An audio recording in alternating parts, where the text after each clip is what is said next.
Let's go to Jason. He's a Man United fan. Hi, Jace. Right, Jason. Evening, Jamie. Evening, Jason. You all right?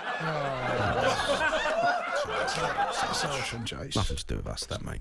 No, it's all right. I'm just asking if you're both all right. Yeah, We're good, mate. Okay, Man United are not, but we're great.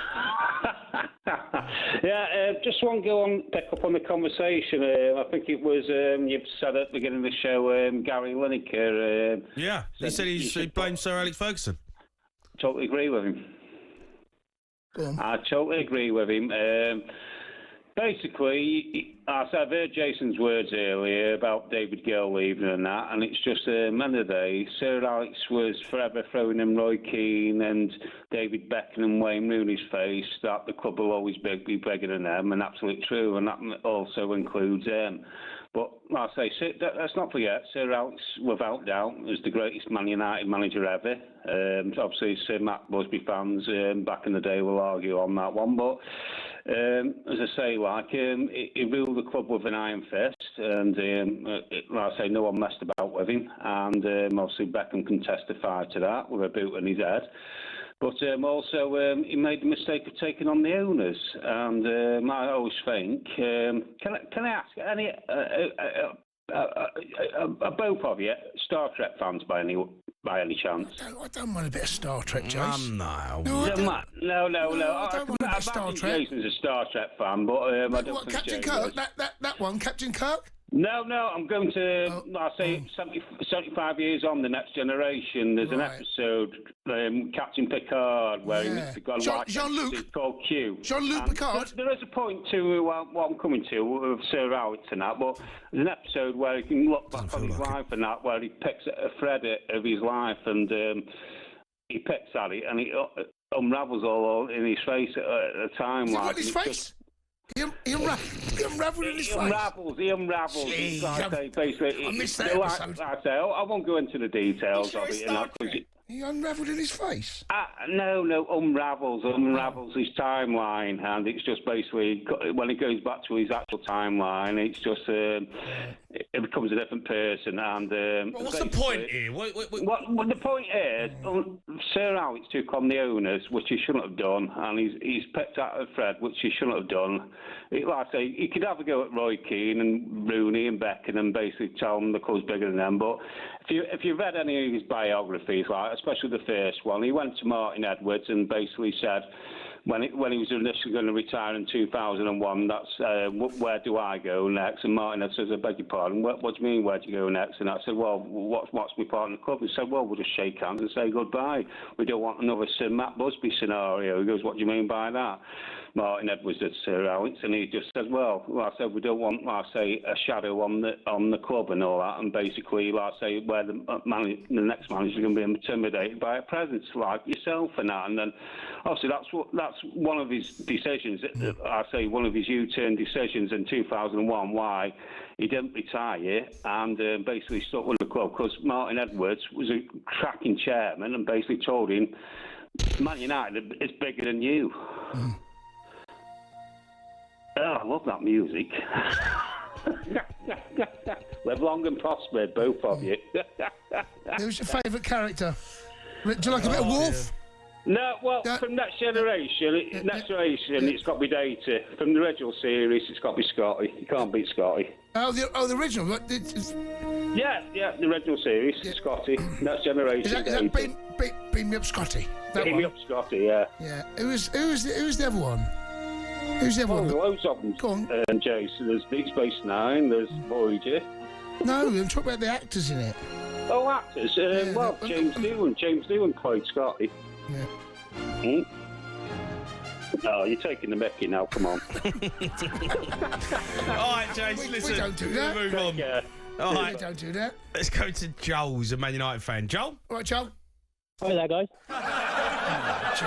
Do you know what, Joel? Can I just say... Dom's on one side because he's a Fulham fan. He's a Fulham fan, right? And, so we just got to suck it up, Joel. Whooping. Go on, Joel. Go on, Joel, what do you want to say? I just wanted to say hi to you both. Hello, mate. I messaged you on Friday night as well, Jamie, and you got back to me, so thank you very much for that. Did he? Oh, you see the one you said they wouldn't leave him alone? Is that the one? Is that the one? It's not Joel. Don't listen to Is that the Joel? Hey, I message everyone back on Instagram. Do you? I'm not Instagram. You are. I messaged you both on Instagram, and Jamie got back to me. Yeah, well, Cundy, to be fair, he isn't on Instagram. No, I'm not. Is that the Joel you said he's an absolute pain in the you-know-what? That's not what. First time call, so I'm quite nervous. But how do you feel about Man United's current situation at the minute? Well, they're in disarray, aren't they? I mean, I don't know who to blame. I think that's the general feeling that they're off the track. Yeah, they are. I feel like they've just turned into a bit of a joke. Do you think it'll get any better? I can't even hear it. Light at the end of the tunnel. Sorry, say that again. Is there a light at the end of the tunnel and it'll get better?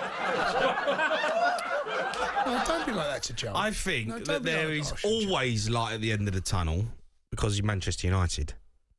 How long's the tunnel? But it's a long old tunnel. It's a long tunnel. Don't know what tunnel. What type of tunnel? What tunnel we're in? It's not Dartford Tunnel. What's the longest tunnel in the world? It's like... It's the Channel Tunnel. You know what? That's a great question. What is the longest tunnel? Shall I ask my mate? If you're Man United and there's light at the end of the tunnel, what tunnel is it? Right, I'm going to ask my mate, what's the longest tunnel in the world? That's a good question. That's a good question. What is the longest tunnel in the world? There we go. Okay.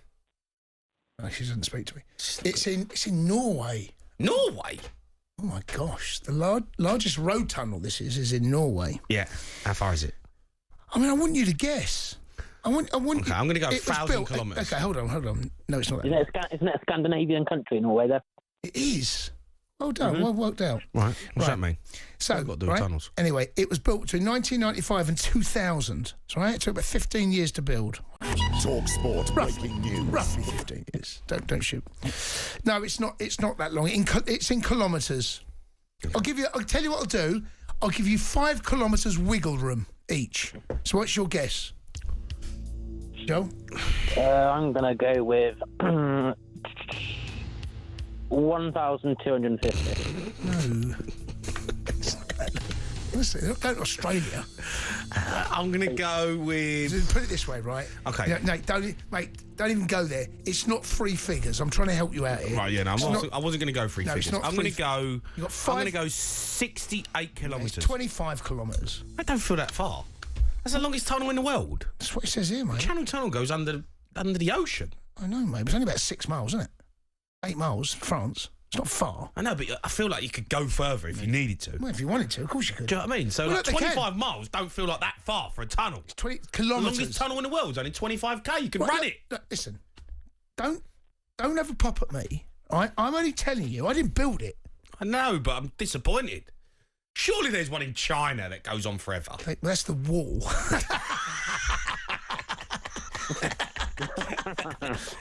That's not a tunnel. That's the wall. They've done that. I mean, if you're Man United and you go through that tunnel, you ain't got that far to go before you see the light. Yeah, it's the longest tunnel in the world. And you're going there a while.